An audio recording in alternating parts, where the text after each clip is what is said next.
Hi. இந்த வீடியோவில் என்ன பார்க்க போகிறோம்னு பார்த்தீங்கன்னா, ஃபண்டமெண்டல் அனாலிசிஸ் பற்றின டீட்டெயில்ஸ் தான் பார்க்க போகிறோம். அது மட்டும் இல்லாமல் நியூஸை பேஸ் பண்ணி எப்படி இருக்குது, ஃபண்டமெண்டல் அனாலிசிஸ் எப்படி பண்ணுறது அப்படின்னு தான் பார்க்க போகிறோம். ஓகேவா? நியூஸை பேஸ் பண்ணி இந்த ஃபண்டமெண்டல் அனாலிசிஸ் எப்படி பண்ணுறது அப்படிங்கிறத ஒரு நல்ல எக்ஸாம்பிளோடு உங்களுக்கு ஈஸியாக புரிகிற மாதிரி எக்ஸ்பிளைன் பண்ணுறேன். அப்போ தான் உங்களுக்கு மறக்காமலும் இருக்கும். ஓகே, இப்போது ஃபண்டமெண்டல் அனாலிசிஸ் எதனால் முக்கியமாக இருக்குது, அப்புறம் என்ன பர்பஸ்க்காக அது பண்ணுறோம் அப்படிங்கிறத பார்க்கலாமா? ஃபண்டமெண்டல் அனாலிசிஸுங்கிறது அது ஒரு மெத்தட். என்ன மெத்தடு? ஒரு கம்பெனியோட ஃபினான்ஷியல் ஹெல்த்து, எக்கனாமிக் ஃபேக்டர்ஸ் எப்படி இருக்குது அப்படிங்கிறத எவாலுவேட் பண்ணக்கூடிய ஒரு மெத்தட் தான். அதாவது என்ன மாதிரி பிஸ்னஸ் பண்ணுறாங்க, என்ன மாதிரி ரிட்டர்ன்ஸ் மேக் பண்ணுறாங்க அப்படிங்கிறத தெரிஞ்சுக்கக்கூடிய ஒரு மெத்தட் தான். இந்த மெத்தடை பொறுத்த வரைக்கும் ஸ்டாக்கோட ப்ரைஸ் ட்ரூ வேல்யூவில் ரிஃப்ளெக்ட் ஆகாது. அப்படியானா இது ஒரு ஷேரோட ட்ரூ வேல்யூவை ஃபைண்ட் பண்ணுறதுக்கு ஹெல்ப் பண்ணக்கூடிய ஒரு மெத்தடு. நம்ம ஒரு ஷேரோட ட்ரூ வேல்யூவை ஃபைண்ட் பண்ணுறது மூலமாக அது ஓவர் வேல்யூட் ஸ்டாக்கா இல்லை அண்டர் வேல்யூட் ஸ்டாக்கா அப்படிங்கிறத ஈஸியாக ஐடென்டிஃபை பண்ண முடியும். மார்க்கெட்டில் அனலைசிஸ் பண்ணுறதுக்கு 2 மெத்தட் இருக்குது. ஒன்று ஃபண்டமெண்டல் அனாலிசிஸ், இன்னொன்று என்னென்னு பார்த்தீங்கன்னா டெக்னிக்கல் அனாலிசிஸ். நெக்ஸ்ட்டு பேசிக்காக ஃபண்டமெண்டல் அனாலிசிஸில் எந்த மாதிரிலாம் அனலைஸ் பண்ணுவோம் அப்படிங்கிறத பார்க்கலாமா?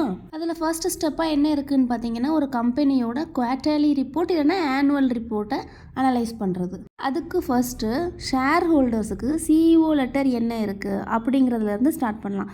அதாவது ஒரு கம்பெனியோட வெப்சைட்டை நீங்கள் செக் பண்ணி பார்த்தீங்க அப்படின்னா அந்த கம்பெனியோட ஃபுல் இன்ஃபர்மேஷன் இருக்கும். அது மூலமாக அந்த கம்பெனியோட ஓவர்வியூ எப்படி இருக்குது, பெர்ஃபார்மன்ஸ் ஓவர்வியூ எப்படி இருக்குது அப்படிங்கிறத ஃபைண்ட் அவுட் பண்ணலாம். செகண்ட் திங் என்ன இருக்குதுன்னு பாருங்கள், அவங்களோட பிஸ்னஸ் எந்த மாதிரி இருக்குது அப்படிங்கிறத ரிவ்யூ பண்ணுறது. அதாவது அந்த கம்பெனியில் அவங்க எந்த மாதிரியான பிஸ்னஸ் பண்ணுறாங்க, என்ன மாதிரியான ப்ராடக்ட்ஸ் மேக் பண்ணுறாங்க, பிஸ்னஸில் அவங்களோட காம்படிஷன் எந்த லெவலில் இருக்குங்கிறத பார்க்குறது. அதாவது பேசிக்காக ஒரு கம்பெனியோட பிஸ்னஸ் மாடலை ரிவ்யூ பண்ணுறது. அது மட்டும் இல்லாமல் அவங்க கம்பெனியை சக்ஸஸ்ஃபுல்லாக ரன் பண்ணுறாங்களா, ப்ராஃபிட்டில் இருக்கா இல்லை லாஸில் இருக்கா அப்படிங்கிறத ரிவ்யூ பண்ணுறது.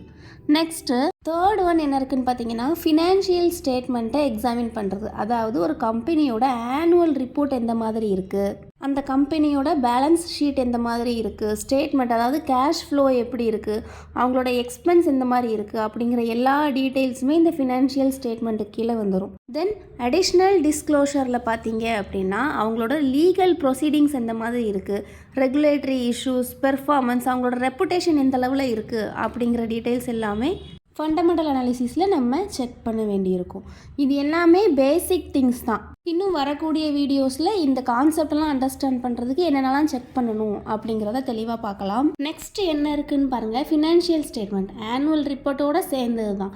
அதில் பார்த்தீங்கன்னா ஃபஸ்ட்டு இன்கம் ஸ்டேட்மெண்ட், அதாவது அந்த கம்பெனி எவ்வளோ ரெவென்யூ மேக் பண்ணுறாங்க, எவ்வளோ ஸ்பெண்ட் பண்ணுறாங்க, இந்த டீட்டெயில்ஸ்லாம் அனலைஸ் பண்ணுறது தான் இன்கம் ஸ்டேட்மெண்ட். தென் பேலன்ஸ் ஷீட். ஒரு கம்பெனின்னு வரும்போது பேலன்ஸ் ஷீட்டுங்கிறது ரொம்ப முக்கியமான ஒரு விஷயம். அந்த கம்பெனியில் எவ்வளோ அசெட் இருக்குது, என்னென்ன லயபிலிட்டி இருக்குது, என்னென்ன லெஃப்ட் ஓவர் ஈக்விட்டி இருக்குது, அதாவது ஷேர் ஹோல்டர்ஸ் ஈக்விட்டி எந்த மாதிரி இருக்குது அப்படின்னு அனலைஸ் பண்ணுறது மூலமாக அந்த கம்பெனியோட ஃபினான்ஷியல் ஸ்டெபிலிட்டி எப்படி இருக்குது அப்படிங்கிறத தெரிஞ்சுக்கலாம்.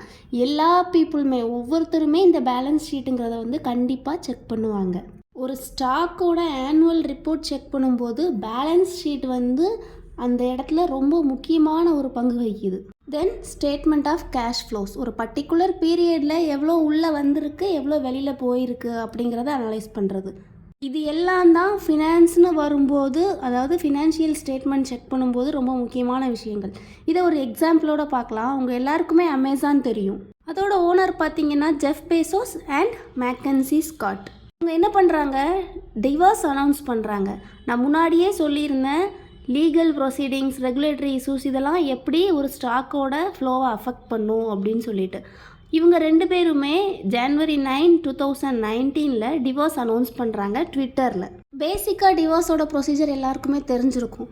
அதாவது ஒரு ஹஸ்பண்ட் அவரோட அசட்டில் இருந்து ஒரு பார்ட், அதாவது ஒரு பகுதியை அவங்களோட பார்ட்னருக்கு இன்ஹெரிட்டன்ஸுங்கிற நேமில் கொடுக்கணும். அதாவது டிவோர்ஸ் செட்டில்மெண்ட் அப்படின்னு சொல்லுவாங்க. அப்படி இவர் ஜெஃப் பேசோஸ் அவங்களுக்கு கொடுத்ததுக்கப்புறமா அந்த மெக்கன்சி ஸ்காட்டுங்கிறவங்க 18th ரிச்சஸ்ட் பர்சனாக இருந்தாங்க. அதுதான் இங்கே கிளியராக மென்ஷன் பண்ணியிருக்கேன், by receiving her part of the inheritance. அந்த டைமில் அவங்களோட வெல்த் எவ்வளோ இருக்குதுன்னு பாருங்கள். அவங்களோட சொத்து மதிப்பு $23 பில்லியன் இருந்து $60 பில்லியன் உயருது.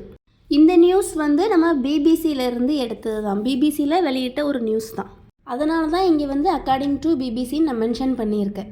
அவ்வளோ ஒரு பெரிய பில்லியனர் ஆனதுக்கப்புறமா அவங்க அந்த அமௌண்ட், அந்த மணியை வச்சு அவங்க என்ன பண்ணாங்க அப்படின்னு பார்த்தீங்கன்னா, அமெரிக்காவில் புவர் பீப்புள், அதாவது கஷ்டப்படுற எல்லாருக்குமே ஹெல்ப் பண்ணாங்க.